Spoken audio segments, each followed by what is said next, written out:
Welcome back everybody, Mr. Carl Science here. Today is Valentine's Day and I wanted to make something super awesome for my wife. She is the most wonderful person that I have in my life. She's given me two beautiful boys and I'm very excited to show her exactly how much I love her. So today I'm going to make her something that's going to hopefully make her Valentine's Day extra special.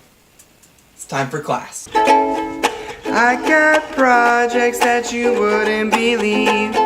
Science stuff, 3D prints and student machines. Na na na na na na na na. It's a Carol thing.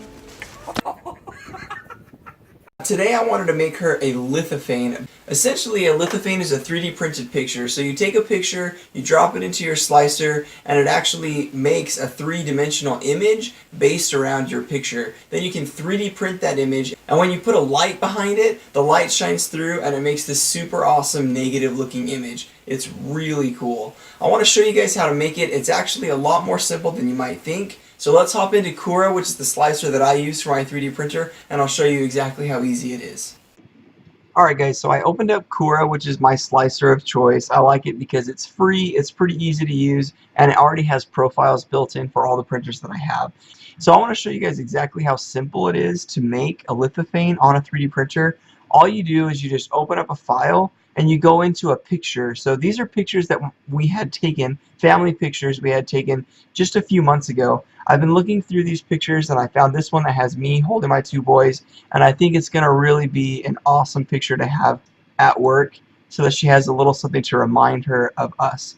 So it says height. I'm actually going to change the height to 5 millimeters. I don't want it to be too thick because I want to be able to put a light behind it and have it shine through. So I'm going to put that as 5 millimeters, and I'm going to say that darker is higher. That is basically going to reverse it so that when you shine a light through it, it makes the darker pieces are thicker, so they're going to end up being darker in the end. So I'm going to click OK, and it's going to go ahead and create this file for me. And you can kind of see there's me, there's Elliot, and there's my little boy Isaac. And it looks kind of cool this way, but it definitely doesn't have the detail that you'd expect from it. And that's because the details don't show until after you shine a light through them. So what I'm going to do is I'm going to kind of look around and see what the best edge is going to be for me to put on the down part. And I see this is a pretty thick edge on this side. I'm going to look around. The other side is pretty thick too. So I think it's not going to matter too much. So I'm going to just go ahead and make this side my bottom edge. So I'm just going to click on it, rotate it so that that side is pointing down. Maybe. I'm going to just click on this. I'm going to rotate it so that side's pointing down 90 degrees.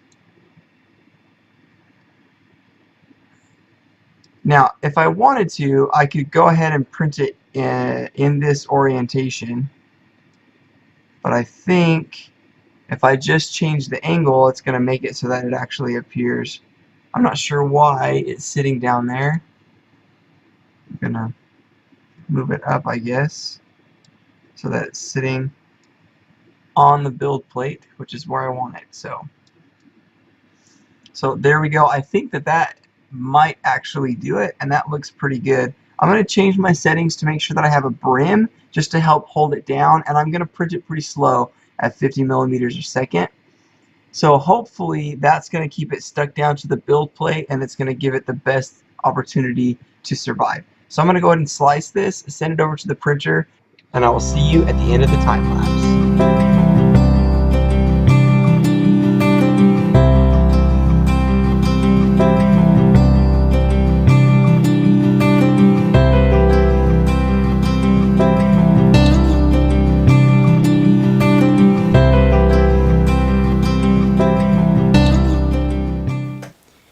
And here is the finished product. It looks super weird the way that it's printed because of the way that the printing process happens.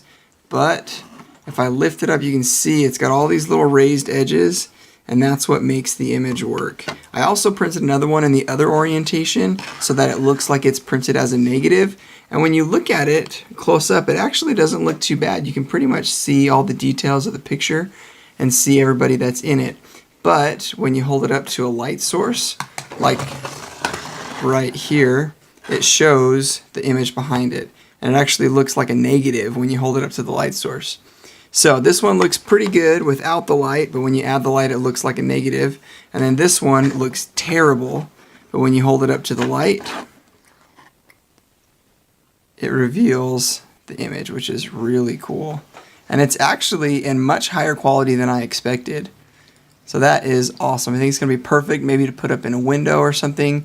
And I think my wife's really going to like it. So hopefully she does. Well guys, that's all I've got for you today. Just wanted to show you how easy it is just using Cura to just drag and drop a picture file into there and make a really cool printed lithophane. Hope you guys enjoyed the video. If you did, please like and subscribe. Make sure that you guys are set up to win the 3D pen and a dangerous book for boys. Click the like button below. Please subscribe and bye.